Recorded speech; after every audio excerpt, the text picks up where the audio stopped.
encara noves clàusules d'aquest tractat consentides per Joan II,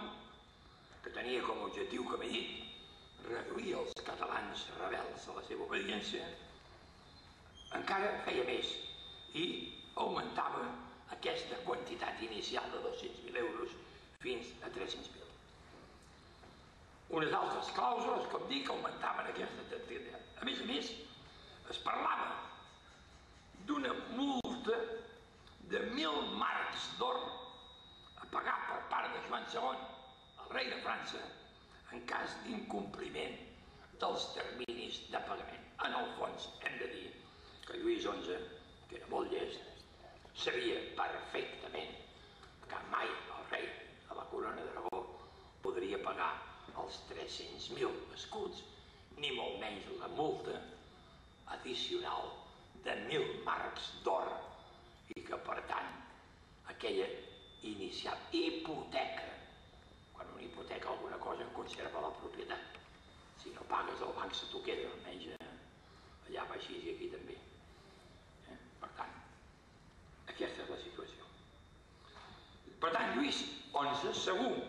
que el seu aliat mai no podria pagar unes quantitats com les esmentades, estava convençut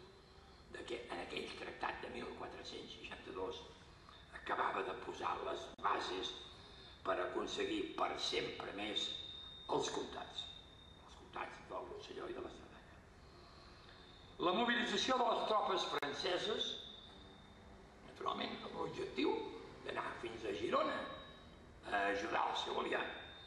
la mobilització de les tropes franceses i la seva entrada al Rosselló el juliol de 1462 va despertar moltes suspicàcies a la capital del comtat que avui ens acull. El darrer dia de juny, Lluís XI s'havia vist obligat a adreçar-se als cònsols de Perpinyà, desmentint la brama, el rumor que el seu exèrcit pretengués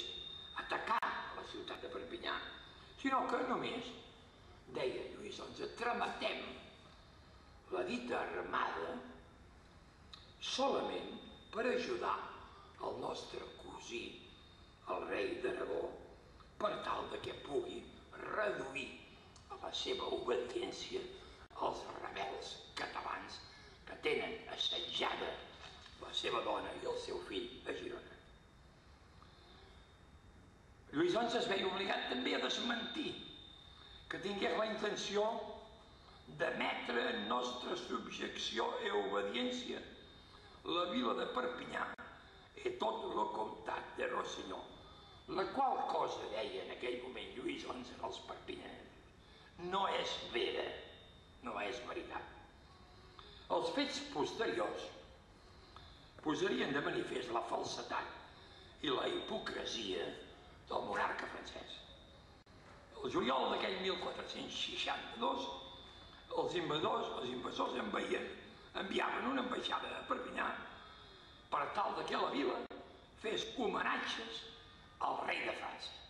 Era el desmentiment més evident el que acabava de dir. I prestés fidelitat al dit senyor rei de França, Lluís XI.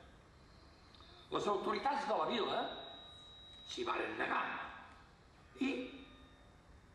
l'exèrcit de Joan II, que tenia com a objectiu arribar a Girona per alliberar la dona i el fill del seu aliat Joan II, en aquesta ocasió varen decidir passar de llarg i acontentar-se amb què els cònsols de Perpinyà neguessin aquesta fidelitat al monarca francès.